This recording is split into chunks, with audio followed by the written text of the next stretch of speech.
Welcome, today in front of me POCO F4 and I'll show you how to install iPhone keyboard on this device.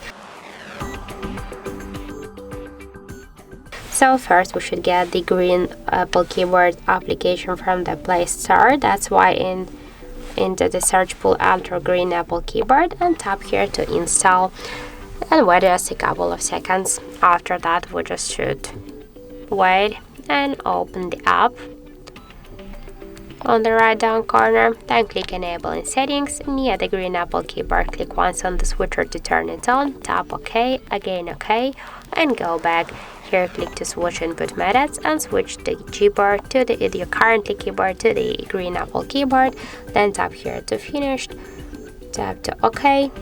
Now just click here now thanks. Now we can see that all of the process they are finished, and let's just go for example here into the app search to see the new look of our device keyboard, and we can see that this keyboard is also close to the iPhone 1 as all of the emojis.